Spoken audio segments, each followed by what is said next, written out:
So I forgot something. Now that's really not that important to you that I forgot something, but I did some time back recorded a podcast on Christmas Eve services, and I actually had a gift that I was going to show you, not a gift for you, but a gift I received. I was so excited to receive this.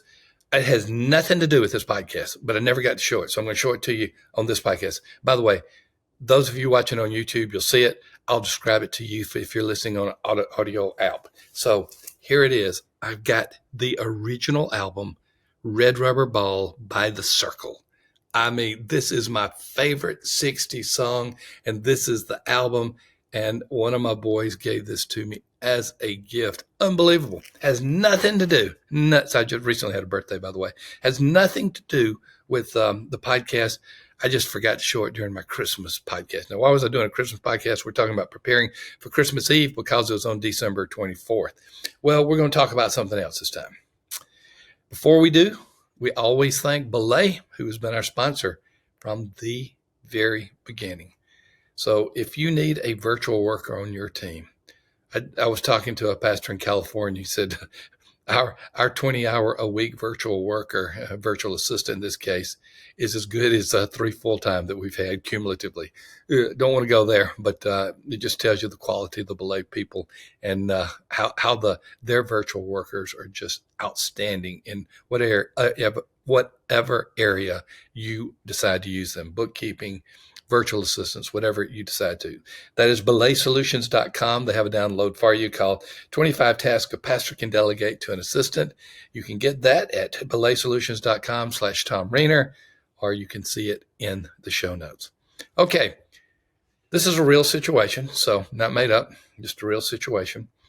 A church, at the request of the pastor, without looking at the financial giving, ask the financial assistant to look at all the giving and to tell him, was the 80-20 rule in effect?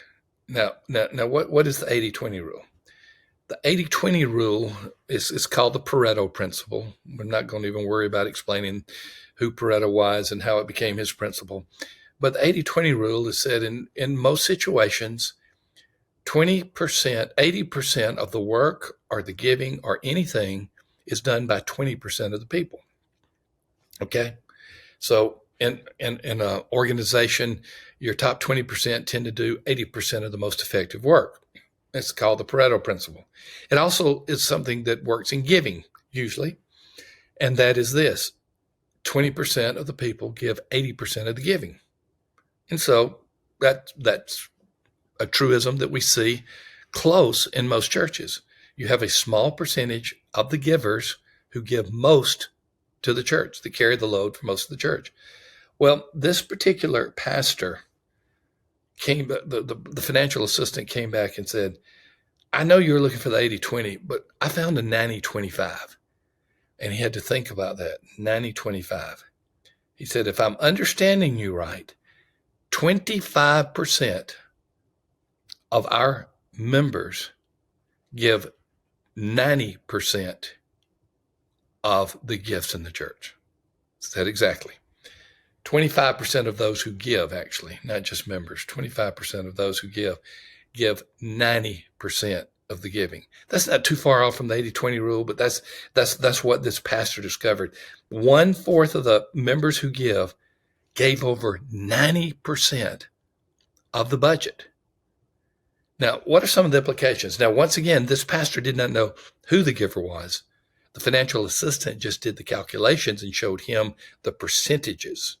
So he was not privy to the individual giving of the church. Some churches that's okay. Some the pastor prefers or cannot see the giving as well. So just think about some of the implications of this. This church, I'm not saying this should happen. This church could lose 3/4 of its members, 3/4, and only lose 1/4 of the giving. They could lose 3/4 of they could lose so many of their people, and they would only lose not 1/4, 1/10 of the giving. It's unbelievable. Now you don't want to lose your 9 givers or your minimal givers. That's not what I'm suggesting here. But it was just an awareness to that person, to that pastor, that, oh my goodness, we've got only a few people who are carrying the load financially in our church. 1/4 of the members gave over 90% of the budget. So if 3/4 went away, you would only lose 10% of the giving in this particular case. I want to make sure I gave clarity to that. What else did the assistant help him to understand? She said, the lower givers are the most likely to leave the church. In fact, she said that was just a common thing. Now, when we talk about leaving the church, we're not talking about someone going out of town or dying. We're just talking about someone dropping out of church. They may go to another church, but usually they just drop out. And she said there has been a consistent pattern that lower givers are more likely to leave the church. Well, that makes sense. The higher givers are bought into the mission of the church. They are committed to the church. It's, again, you can have a higher giver leave. I didn't say that never happens. But the financial assistant said the lower givers are more likely to leave the church. And the pastor thought for a moment. He said, looking over the past 7 years of my ministry, what you're saying makes a lot of sense. Because there have been times that people have gotten mad at me, or there's been some issue in the church. We've had quite a number leave, and I'm just waiting, he said. I'm just waiting for the financial impact. And though there is something, it is not nearly as big as the number who have left proportionately. And she said, it's true. It's true. Those who are more likely to leave are the lower givers. Now, this is one final point that I want to bring up to you, and you can take it or leave it. I know a few pastors who are proactive this way. That would mean that if someone starts discernibly decreasing their giving, and discernibly would only be in the eyes of, in this church, the financial assistant. If someone discernibly starts reducing their giving, that is an indication that that person may be beginning to leave. Let me say that again. If a person starts having a discernibly lower giving, that could be an indication that person is getting ready to leave. This particular pastor requested this of the financial assistant. He said, I don't think I'm crossing a line here, because I'm not going to ask you about giving. I'm not going to ask you anything. But if you think that I need to just ask someone to go out for a meal or for coffee, and you don't have to give me the reason, just let me know. Now, again, that may be uncomfortable for some of you, but this particular pastor said one of the things he wanted to do was to try to stop an exit before it really happened.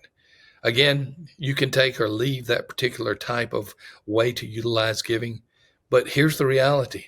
This pastor learned a lot when he got his financial secretary or assistant, the title that she had, to provide him information without providing individual giving. He learned what?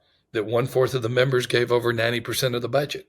He learned that the lower givers tend to be the ones who leave. He learned that as people give less, they are more likely to leave. He learned that he possibly could be some type of mediation in a process to slow down the exit by meeting with someone and just asking them simply how they're doing without even addressing their giving. These are just some things that happened when a church discovered that 1/4 of the members gave over 90% of the budget. Fascinating, something to consider, something that you may want to check with your financial assistant or secretary in your church. All right, as always, we thank Belay for being our sponsor. Remember, they're belaysolutions.com. And if you have any need of a virtual worker, particularly a virtual assistant or virtual bookkeeper or similar position, make sure you call Belay Solutions and go to belaysolutions.com, and they will match you. They will do the work, and they'll do all the back end work to make this as seamless as possible. As always, thank you for being a part of the Church Answers podcast.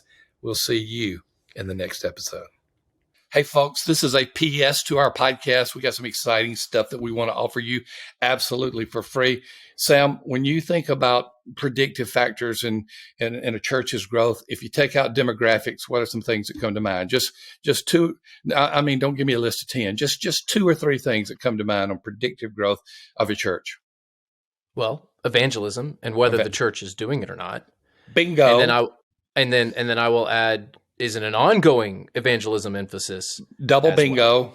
Well? And maybe something about leadership and their commitment to that. So all of the above. Evangelistic churches have evangelistic pastors. Is the staff, is the lead pastor doing the work themselves? We have a free download for you, and it's actually a sheet that you can self-score. You answer 20 questions, anywhere from strongly disagree to strongly agree.